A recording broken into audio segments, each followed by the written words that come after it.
5 സുന്ദരികൾ. December 29 തിങ്കളാഴ്ച മുതൽ എല്ലാ ദിവസവും രാത്രി 9:30 നമ്മുടെ സ്വന്തം സൂര്യ TV.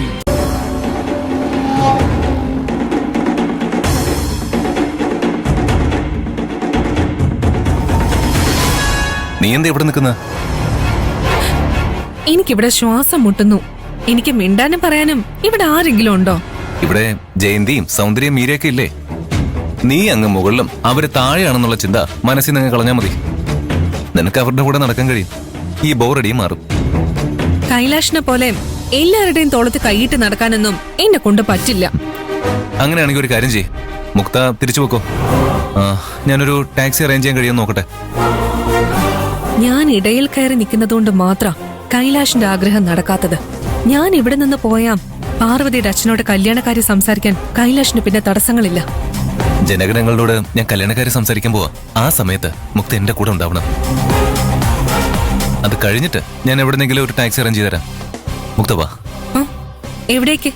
ഞാൻ പറഞ്ഞില്ലേ ജനഗണങ്ങളോട് കല്യാണക്കാരി സംസാരിക്കണമെന്ന്. ഇപ്പോഴോ? ഇത്ര കാലത്തെയോ?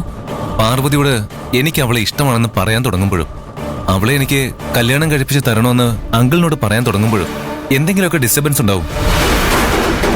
എത്ര തവണയായി ശ്രമിക്കുന്നു. ഇപ്പോഴെങ്കിലും അങ്കിളിനോട് എനിക്കത് പറഞ്ഞേ പറ്റൂ. ഇത് തന്നെ അതിന് പറ്റിയ സമയം. ഇവിടെ വെച്ചാകുമ്പോ വേറെ ഡിസ്റ്റർബൻസ് ഒന്നും ഉണ്ടാവില്ല. നീ വാ മുക്ത. കൈലാഷ്, എന്താ മുക്ത?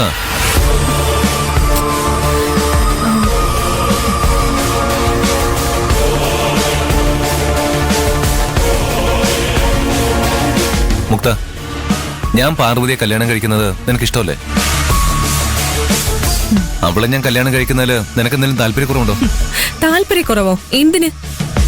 നിന്റെ പ്രണയം സക്സസ് ആവാനല്ലേ ഞാൻ പ്രയത്നിക്കുന്നത്. എന്നിട്ട് നീ എന്തിനാ ഞാൻ എന്തെങ്കിലും അഡ്വൈസ് ചോദിക്കുമ്പോ ഡാഡിയെ പോലെ നീ ഇഗ്നോർ ചെയ്യുന്ന? നീ എപ്പോഴും ഓരോരോ കാരണങ്ങൾ പറഞ്ഞ് എന്നെ പിന്തിരിപ്പിക്കാൻ ശ്രമിക്കുക ചെയ്യുക. ഇപ്പോഴും ജനഗണങ്ങളോട് കല്യാണക്കാരെ സംസാരിക്കാൻ പോവാണെന്ന് ഞാൻ പറഞ്ഞപ്പോ ഇത്രയും കാലത്തെ ആണെന്ന് ചോദിച്ച് നീ എന്നെ ഡിസ്കറേജ് ചെയ്യല്ലേ ചെയ്തേ? അല്ല, ഈ സമയത്ത് പറഞ്ഞാൽ എന്താ കുഴപ്പം? ഒരു കുഴപ്പമില്ലെന്ന് മാത്രമല്ല, മോർണിംഗ് ആയതുകൊണ്ട് മറ്റ് ചിന്തകളൊന്നുമില്ലാതെ അങ്കിളുടെ മനസ്സ് നല്ല മൂഡിലായിരിക്കും. അല്ല, എന്താ നിന്റെ പ്രശ്നം? നീ എന്തിനാ എന്നെ ഡിസ്കറേജ് ചെയ്യുന്നത്? പറയും മുക്ത. ഞാൻ നിന്നെ ഡിസ്കറേജ് ചെയ്യുന്നതല്ല കൈലാഷ്. നീ വളരെ സെൻസിറ്റീവ് ആണ്. ചെറിയ വിഷമം പോലും നിനക്കൊട്ടും സഹിക്കാൻ പറ്റില്ല. നീ പ്രപ്പോസ് ചെയ്യുമ്പോ പാർവതി നോ പറഞ്ഞ, നീ കല്യാണക്കാര്യം പറയുമ്പോ അവളുടെ അച്ഛൻ പറ്റില്ല എന്ന് പറഞ്ഞ, അത് നിന്നെ എന്തുമാത്രം വിഷമിപ്പിക്കുമെന്ന് എനിക്കറിയാം. അതുകൊണ്ടാ ഞാൻ നിന്നെ പിന്തിരിപ്പിക്കാൻ ശ്രമിക്കുന്നത്. അല്ലാതെ ഞാൻ സെൻസിറ്റീവ് ആയതുകൊണ്ട് ഞാൻ അവരോടൊന്നും തുറന്നു പറയാൻ പാടില്ലെന്നാണോ മുക്ത പറയുന്നത്? ഞാൻ പറയാതെ എങ്ങനെയാ പാർവതിക്ക് അവളോടുള്ള എന്റെ ഇഷ്ടം മനസ്സിലാവുക? ഞാൻ അവളെ കല്യാണം കഴിക്കാൻ ആഗ്രഹിക്കുന്ന കാര്യം അവളുടെ അച്ഛൻ എങ്ങനെയാ മനസ്സിലാക്കുക? ഇതിനൊരു തീരുമാനം ഉണ്ടാകണമെങ്കിൽ ഞാൻ തുറന്നു പറഞ്ഞല്ലേ പറ്റൂ. ആദ്യം അവരുടെ മനസ്സറിയണം. പാർവതിക്ക് നിന്നോട് അങ്ങനെ ഒരു സ്നേഹം ഉണ്ടോ എന്ന് അറിയണം. അവളുടെ അച്ഛൻ അവളെ വേറെ ആർക്കെങ്കിലും കല്യാണം കഴിച്ചു കൊടുക്കാൻ തീരുമാനിച്ചിട്ടുണ്ടോ എന്ന് അറിയണം. അവൾക്ക് നിന്നോട് പ്രണയമാണെന്ന് അറിഞ്ഞാ അവളുടെ അച്ഛന് അവളെ നിനക്ക് കല്യാണം കഴിപ്പിച്ചു തരാൻ താല്പര്യം ഉണ്ടെന്നറിഞ്ഞാ നമുക്ക് ധൈര്യമായിട്ട് പ്രൊസീഡ് ചെയ്യാം. അതുവരെ നീ അവളുടെ മുന്നിൽ നിന്റെ മനസ്സ് തുറക്കാൻ പാടില്ല കൈലാഷ്. അതുകൊണ്ടാ ഞാൻ നിന്നെ ഡിസ്കറേജ് ചെയ്യുന്നേ. അല്ലാതെ നീ അവളെ കല്യാണം കഴിക്കുന്നതിൽ എനിക്ക് താല്പര്യക്കുറവ് ഉണ്ടായിട്ടല്ല. ആ രുദ്രപ്രതാപൻ പാർവതിയെ കല്യാണം കഴിക്കാൻ ആഗ്രഹിക്കുന്ന കാര്യം മുക്തയ്ക്ക് അറിയില്ലേ? അയാൾ അവളെ മാനസികമായി ടോർച്ചർ ചെയ്യുന്നത് മുക്ത നേരിട്ട് കണ്ടതല്ലേ?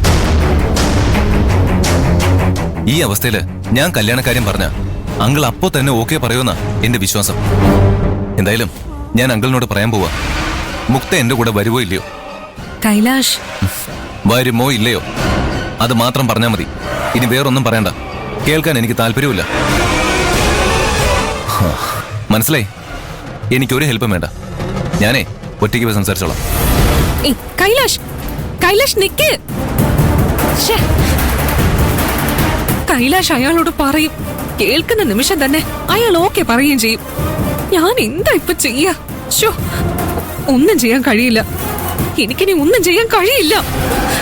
കൈലാഷ് അവളുടെ കഴുത്തിൽ താലി കെട്ടുന്നത് കണ്ടു നിൽക്കാനേ കഴിയും.